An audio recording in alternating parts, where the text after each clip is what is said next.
هناخد بقى مع بعض النهارده الجيومتري، وركز معايا بقى قوي، والموضوع هنا محتاج تفكير ومحتاج تركيز عشان انت فاهم اسئله التقييمات فيها افكار كتير، فركز معايا ويلا بينا نبدا.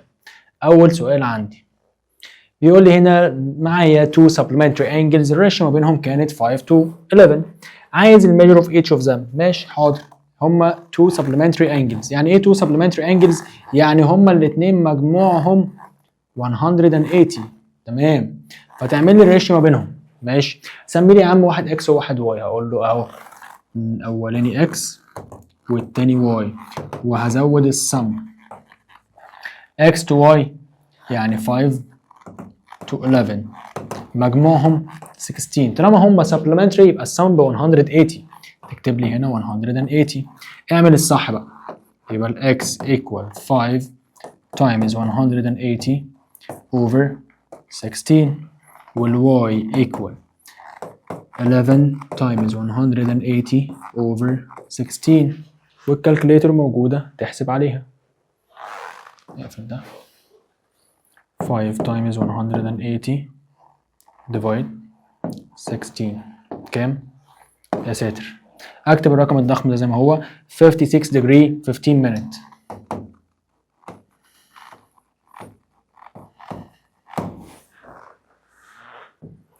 نفس الكلام مع الواي بس هتبقى 11. نكتب الرقم الضخم ده 123 degree 45 minute.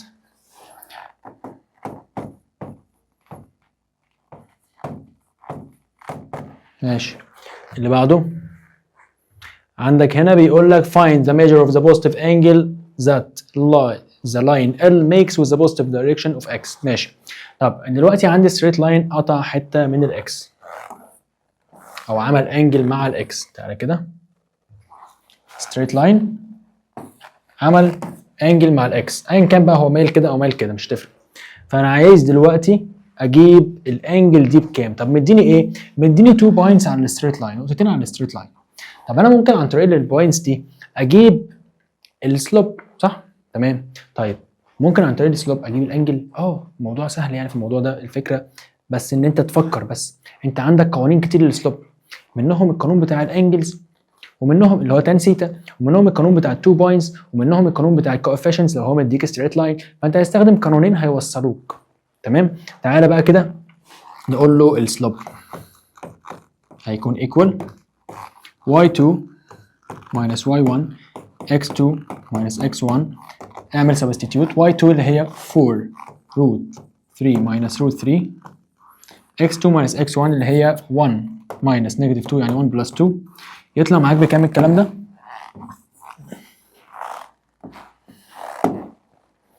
ادي 4 root 3 minus root 3 يعني 3 root 3 على 3 يعني equal root 3. حلو، ده كده السلوب. طب مش نفس السلوب، سلوب بيكون equal tan سيتا. سيتا هنا هو مسميها اي، انت اتخضيت من منظر الاي، يعني هي الاي اللي مزعلك. tan اي equal الرقم اللي احنا جبنا ايه؟ بروت 3. يبقى الاي بكام؟ ايه الرقم اللي تاخد له تاني يديك روت 3؟ ادي الكالكوليتر لو انت مش حافظهم اهو، في اللي ده بس كده تاخد شيفت 10 لروت 3 60 بس، يبقى اي equal 60. اللي بعده find without calculator. معلش احنا هنستخدم الكالكوليتر. 2 sin 30 plus 4 cosine 60 ماشي حاضر. 2 sin 30 بكام؟ ب 1 over 2 plus 4 cosine 60 بكام؟ ب 1 over 2 لو انت مش حافظها على الكالكوليتر، minus 10 باور 2 45 يعني 1 باور 2 10 30. مش فاكر 10 30، امسك الكالكوليتر واجيبها يا ستي بقى، مش عايزين ده. 10 30 روت 3 over 3 عايزها باور 2. تمام، احسب الكلام ده. 2 times half 1 ده كان كام؟ 4 تايمز هاف ب 2 ماينس 1 وده باور 2 هيبقى ده هنا كده راح وده هيبقى 9 يعني 1 over 3 صح كده؟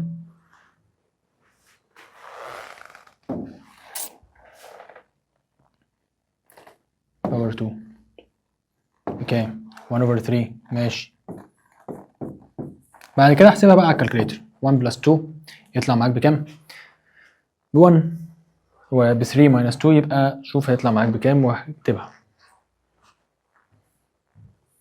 اللي بعدها بيقول لك 2 كوزين اكس ايكوال tan 60 tan 45. انا عايز الاكس. بعد كده هتجيب لي tan 2x. فتقرا المساله للاخر لو سمحت. في ناس هتجيب الاكس وهتمشي، لا هتنقص.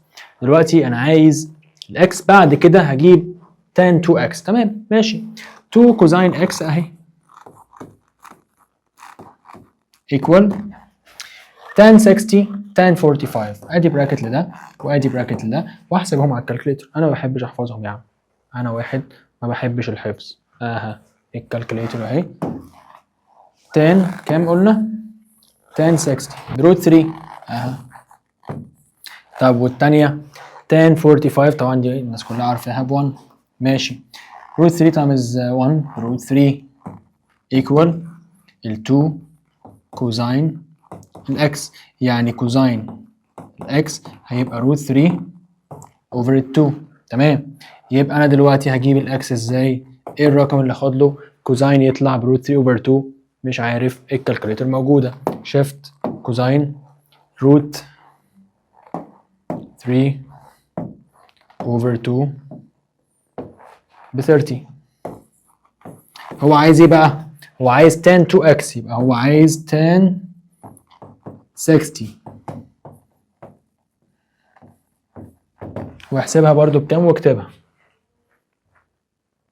طيب هنا بيقول لك if the point 0 and 1 الاكس ب 0 و 1 والواي ب a و 3 والزد ب 2 و 5 lies on the same straight line find the value of a. طالما هم موجودين على نفس الستريت لاين فانت ممكن تحلها بايه؟ بالسلوب. اسهل حاجه هتكون معاك السلوب لان الديستنس هتبقى فيها عك. يبقى انا دلوقتي هقول السلوب of a xy equal الفراكشن y2 minus y1 على x2 minus x1 يعني 3 minus 1 على a minus 0 minus 0. 3 minus 1 يعني 2 over a. ونقول مثلا السلوب بتاع اي 2 سالكين، من الاثنين السالكين ناخد مثلا ده مع ده الاكس مع الزد اوف اكس زد يبقى 5 minus 1 over 2 minus 0. 5 minus 1 ب 4 over 2 يعني equal 2. حلو أوي. since إن A و B و C are collinear أو are on the same straight line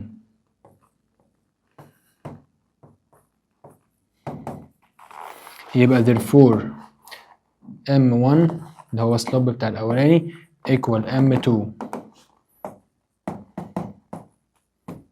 يعني therefore 2 over A equal 2. طالما اللي فوق equal اللي فوق يبقى اللي تحت equal اللي تحت يعني ال A equal 1. ماشي. اللي بعده بيقول لك A equal كذا B equal كذا C equal كذا prove that إن التراينجل ده acute angle triangle و find its perimeter. طبعا عشان تثبت إن هو acute angle triangle فالموضوع هيبقى سهل. هتجيب الديستنس ال AB وهتجيب ال BC وهتجيب ال AC بعد كده تعمل الكبير منهم باور 2 والصغيرين باور 2 بلس بعض. هتلاقي مثلا لو ده كان الكبير فهو هيكون مور ذان الاثنين دول تقول لي ده اكيد. وطبعا البارامتر مش محتاج هتعمل بلس للسايدز، ده مش محتاج ان انا احله. ماشي. ده شكله هيخضك بس هو تافه. بيقول لك ان الرومبس ده ال A equal 4 و 3 وال C equal 0 و 8. ال A اللي هي دي 4 و 3 وال C اللي هي دي ب 0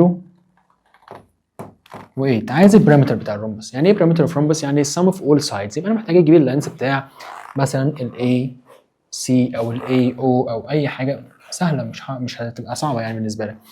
يبقى هتقول لي ان ال A مثلا C قانون الديستنس x2 minus x1 باور 2 y2 minus y1 باور 2. اكتب القانون الاول، بعد كده تعوض لي 8 minus 3 باور 2 plus 0 minus 4 باور 2. والحسابه بتحسب. تعالي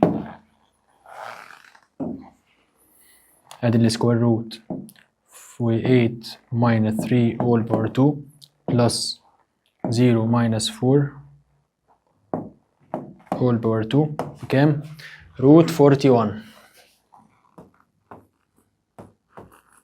عايز البارامتر اوف رامبس، هو عبارة عن 4 times السايد، يعني 4 times الروت 41. خلصت. السؤال ده حلو، بيجي في اسكندرية كتير وبيجي في محافظات تانية كتير برضو. بيقول لك هنا في الشكل ده انا عايز ميجر انجل ACB وعايز الاريا بتاعة الريكتانجل ABCD. طيب عشان تجيب الميجر بتاع الانجل فانت محتاج ساين او كوزاين او تان للانجل دي. اقدر اجيب الساين لان انا معايا الاوبزيت ومعايا الهايبوتنس، يبقى انا هقول له ساين انجل ACB هو عبارة عن 6 over 10. ده 6 صح؟ 6 يعني 3 over 5. يبقى measure of angle ACB هتاخد شيفت ساين للرقم ده يطلع معاك الانجل بكام؟ ربنا ما عايزين. شيفت ساين ل 3 over 5 بكام؟ الله اكبر. اكتب الرقم ده يبقى 36 degree 52 minute 11.6 second او 12 second يعني 36 degree 52 minute 12 second. ماشي. عايز الاريا، طالما عايز الاريا يبقى انت محتاج تجيب اللينث والويدث. ده مش معايا، فانا معايا التراينجل ده رايت عن طريق بايثاغورس هجيبه since ان تراينجل ABC is right therefore انا هقدر اجيب BC هو عبارة عن سكوير روت 10 باور 2 minus 6 باور 2 يطلع معايا ب 8 سنتيمتر، واقول له ان الاريا equal اللينث تايمز الويدث يعني 6 times ال 8 ب 48. اللي بعده بيقول لي find the equation of the straight line which passes through the point D and perpendicular على straight line ده وبروف ان هو passing through the origin point. السؤال ده يعني محتاج انك تركز فيه شويه.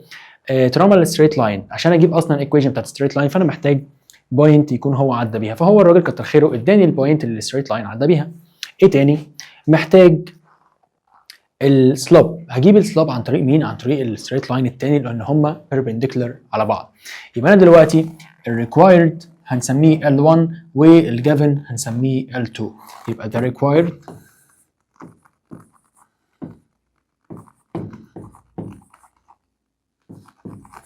هنسميه L1 والجيفن هنسميه L2. سمي لي بس الحاجات دي عشان تبقى ايه لما تشتغل لي تقول لي L1 و L2 ابقى انا فاهم ايه اللي انت بتعمله ده. طيب من L2 هقدر اجيب M2 نيجاتيف كوفيشنت الاكس على كوفيشنت الواي يعني نيجاتيف 1 over 3. طيب since ان L1 perpendicular على L2 therefore L1 times L2 equal negative 1. خلاص يعني السلاب بتاع التاني هشقلب واغير الساين يبقى M1 شقلب بقت 3 over 1 غير الساين بقت بوزيتيف. هتقوم جاي قايل لي let ان L1 هو عبارة عن y يبقى let ان y equal mx plus c. تمام. انا جبت الام ب 3 فهعوض عنها ان y equal 3x plus c وهتقول لي بقى ان الستريت لاين عدى بالنقطه دي فالبوينت دي satisfies the equation since ان الستريت لاين passes through البوينت اللي هي 1 و 3 يبقى therefore 1 و 3 satisfies the equation. يعني ايه satisfies the equation؟ يعني اقدر اشيل الواي واحط مكانها 3 واشيل الاكس واحط مكانها 1. 3x يعني 3 times ال 1 plus السي. 3 times 1 ب 3 هتروح هناك يبقى 0. طالما c equal 0 يبقى ال straight line passes through the origin point. أول طلب هيتحقق straight line passes through the origin point. خلاص يبقى تعوض y equal 3x. ماشي نيجي هنا. طب دي سهلة ما فيهاش حاجة. لا ثواني. بيقول لك لو كان sin x equal cosine 2x ماشي ممكن نحلها شوية. sin x equal cosine 2x يعني المفروض إن ده plus ده equal 90. يعني x plus 2x equal 90. يعني 3x equal 90 ومنها إن الx هيطلع ب 30. عايز إيه بقى؟ tan power 2x plus sin power 2x يبقى tan power 2 30 plus sin power 2 30 واحسبها على الكالكوليتر دي ما فيهاش حاجة. A equal كذا B equal كذا C equal كذا. proof ان هو parallelogram. طبعا عشان احل او اثبت ان هو parallelogram فانا عندي 3 طرق. اول طريقة عن طريق السلوب. هتجيب السلوب بتاع الاربعة وتلاقي ان H2 opposite sides are parallel. تاني حاجة عن طريق الديستنس هتجيب الاربعة تلاقي ان H2 opposite sides are equal. تالت حاجة عن طريق الميد بوينت هتجيب الميد بوينت of the diagonals هتلاقيها equal. فدي مش محتاجة ان احنا نضيع فيها وقت. بحلها انت. طيب سؤال السلم ده. عندنا دلوقتي سلم. السلم ده متعلق على الحيطة كده ماشي. طيب ادي نتخيل ان دي هي الحيطة ده الوول ودي هي الارض ماشي. والسلم مايل بالزاوية بانجل 30. السلم مايل بانجل كام قصدي 60 مع الجراوند. هنا مع الارض قال لي ان هو مع الجراوند عامل انجل 60. ده كده السلم اهو عشان التخيل بس ايه تبقى متخيله. ده السلم. الناس تطلع على السلم ده ماشي. ايه تاني؟ بيقول ان الاي بي او اللينث بتاع السلم ده بكام؟ ب 6 سنتيمتر. هو الاي هنا والبي هنا ماشي. والنقطة سي هي البروجيكشن بتاعت ايه على الجراوند. يعني لما نزلت هنا كده بقى اسمها سي. تمام تمام كلام جميل. ده كده ب 6. عايز ايه بقى؟ عايز اللينث بتاع الاي سي ماشي. دلوقتي انا اقدر اجيب ساين 60 مثلا. ساين 60 اشمعنى اخترت ساين؟ لان الساين هو عباره عن الاوبزيت اوفر الهايبوتنس وانا عايز ده. فانا هقول له ساين 60 بكام؟ ساين 60 تقريبا روت 3 اوفر حاجه. ساين 60 روت 3 اوفر 2. تمام. وساين 60 برضو اللي هي انجل بي يعني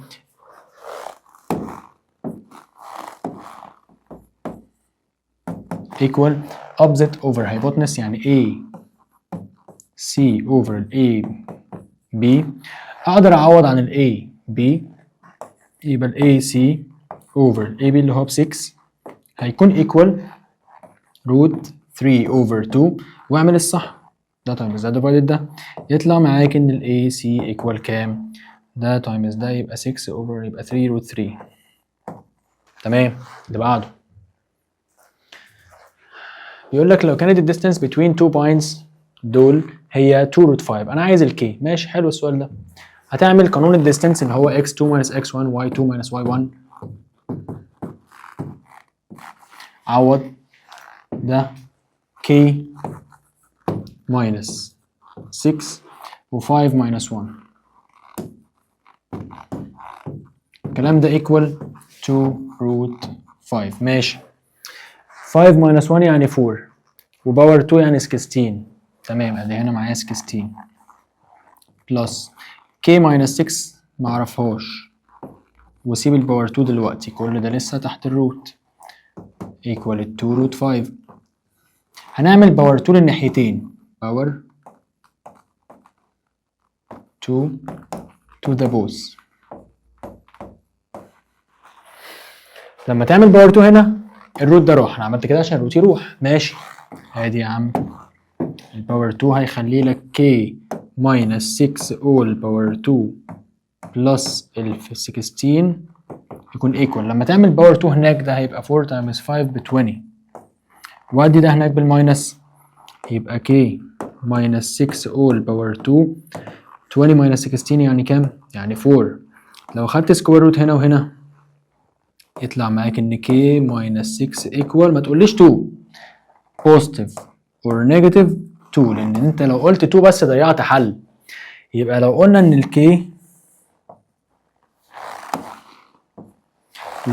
الكي ببوزيتيف 2 او الكي بلس 6 equal 2 ده هيطلع بحل، لان دي هتروح بالماينس يطلع معاك بنيجاتيف 4. ولو قلنا ان كي بلس 6 equal نيجاتيف 2 فده هيطلع بحل تاني، ده هيروح هناك يطلع معاك بنيجاتيف 8. لا ايه ده سوري، هنا ماينس.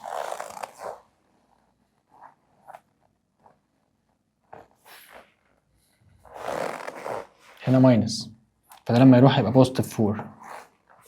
ماشي، وده برضو ماينس لما يروح هيبقى دي قصدي 8 ودي هي اللي بوزيتيف 4. ماشي، اللي بعده. السؤال ده مهم قوي، جه في اسكندريه قبل كده وفكرته والله تافهه قوي، بس انت لو ركزت وجت في دماغك الفكره بتاعته في كذا طريقه انك تجيب بيها اللي هو عايزه. هختار لك اسهل طريقه واسرع طريقه. بيقول لك هنا find the slope of الستريت لاين ده and x intercept، الحته اللي الاكس قطعتها او الواي انترسبت، مش تفرق، هنجيب ده وهنجيب ده. طيب بتعمل الكلام ده ازاي؟ لو حطيت الايكويجن في الصوره في الفورمه بتاعتها اللي هي y equal mx plus c، فده هيبقى الام وده هيبقى السي. حطها في الفورمه دي. طيب هو هنا عايز مين؟ عايز الاكس انترسبت. خلاص احنا مش عايزين السي، احنا عايزين الاكس انترسبت. طب يا عمي انا عايز اخلص من الدينومينيتورز دول، اعمل لي المساله كلها تايمز 6. ليه تايمز 6؟ تايمز 2 هنا وتايمز 3 هنا يبقى تايمز 6 للمساله كلها. اخلص من الدينومينيتورز. ده لما يتعمل تايمز 6 هيروح هنا يتبقى لي 3 جنب الاكس يبقى 3x، وده لما يتعمل تايمز 6 هيروح ده هيبقى 2y ايكوال برضو ده هيتعمل تايمز 6، هي جت عليه يعني. ماشي، انا عايز السلوب بالقانون، بلاش دي لو دي مزعلاك، بلاش دي. السلوب هو عباره عن نيجاتيف كوفيشنت الاكس اوفر كوفيشنت الواي. كوفيشنت الاكس اللي هو بنيجاتيف ب 3 يبقى نيجاتيف 3 اوفر 2. عايز الاكس انترسبت، يبقى تحط الواي بزيرو كأن الواي مش موجوده، يبقى تعمل لي 6 ديفايدد 3، يبقى الاكس انترسبت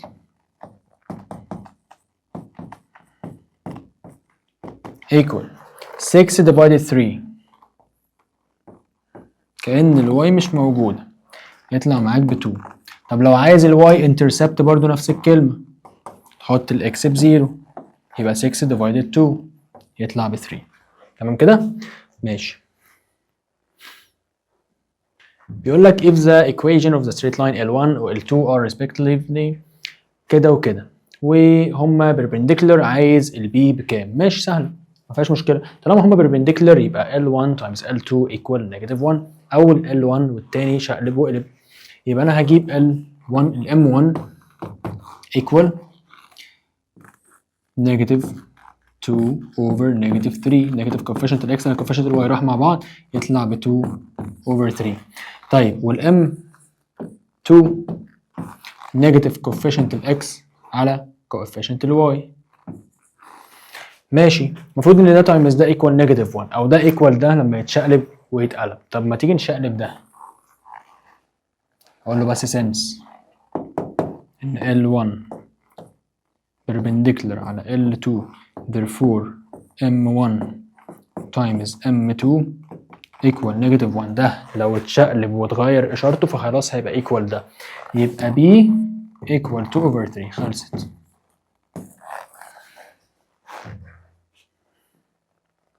على هنا ماشي. بيقول لك ان ABC is a triangle، عندي ال A بكذا، B بكذا، C بكذا، عندك ال H mid point of AB وال N mid point of AC، عايز الايكويشن بتاعة ال HN. ادي يا عم التراينجل، تخيل.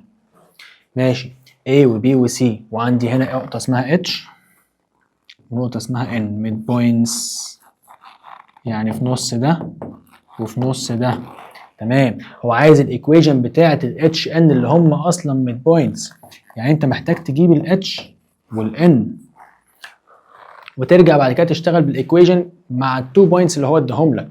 يبقى تجيب لي الاتش هي ميد بوينت اوف مين؟ اوف، راح فين؟ اتش از ميد بوينت اوف اي بي، يبقى x1 بلس x2 over 2 y1 بلس y2 over 2 1 بلس 1 over 2 نيجاتيف 2 بلس 4 over 2. كام الكلام ده؟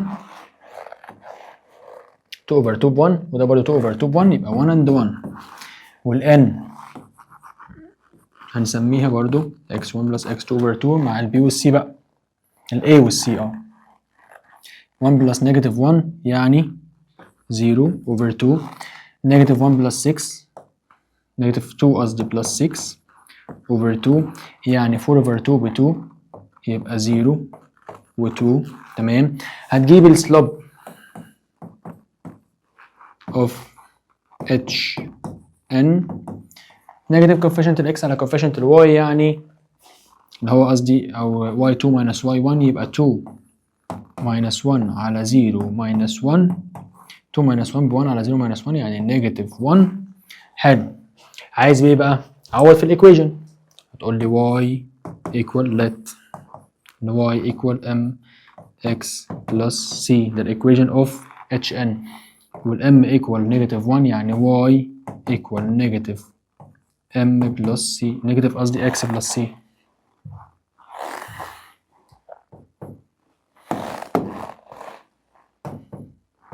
تمام. انا عايز السي بقى، ما هو الستريت لاين عدى بالنقطتين دول، عوض باي واحده منهم. since الستريت لاين passing through دي اللي هي 0 و 3، يبقى 04 تكتب بقى الحته دي عشان المكان مش هيكفي معايا. ان الستريت لاين passing through دي يبقى هتعوض بده وده، 0 عند الاكس يبقى 2 equal 0 plus c، يعني السي ب 0، السي قصدي ب 2. خلاص، يبقى الايكويشن هتكون y equal نيجاتيف x plus 2. تعالى هنا، السؤال ده مهم. عايز الايكويشن اوف ذا اكسس اوف سيمتري. اكسس اوف سيمتري ده يعني ايه؟ اكسس اوف سيمتري يعني بيكون بيربنديكولار على اللاين سيجمنت اللي هو مديها لي دي and bisect it. يعني ايه bisect it؟ يعني قسمها النصين. مهم قوي السؤال ده، والناس بتحله ستيبس كتير قوي وتطلع كلها غلط، فتركز معايا بقى هنا. اولا ده الاكس واي اهي، وده المفروض ان هو اكسس اوف سيمتري. طالما هو اكسس اوف سيمتري يعني قلنا ان هو بيربنديكولار وبايسكت، فانا كده هجيب السلوب بتاع الاكس واي واشقلب واقلب. ماشي. طب البوينت اللي المفروض يكون عدى بيها هي مين؟ ما قلت بايسكت، يبقى هي الميد بوينت دي. يبقى هنجيب الاول سلوب اوف اكس واي y2 minus y1 على x2 minus x1، يعني 6 minus minus 2 اللي هي 6 plus 2، نيجاتيف 5 minus 3 عادي نيجاتيف 5 minus 3، ادي 8 over نيجاتيف 8 يعني نيجاتيف 1. ماشي. حلو. هقول له since ان ال ده هيبقى axis is axis، يبقى therefore L perpendicular على x y and L bisect x y. يبقى نجيب الاول الميد بوينت at m مثلا، بلاش m خليها at z. هنجيب النقطة z اللي هي الميد بوينت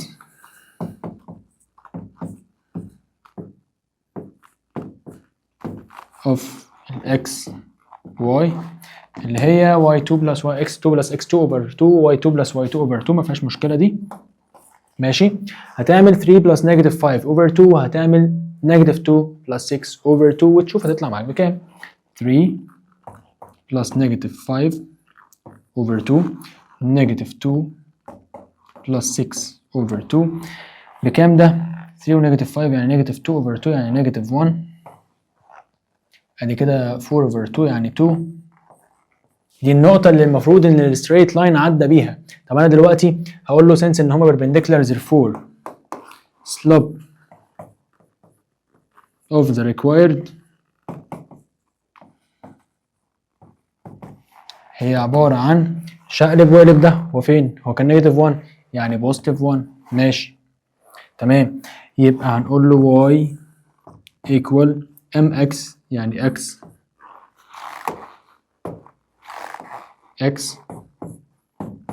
plus c. تمام.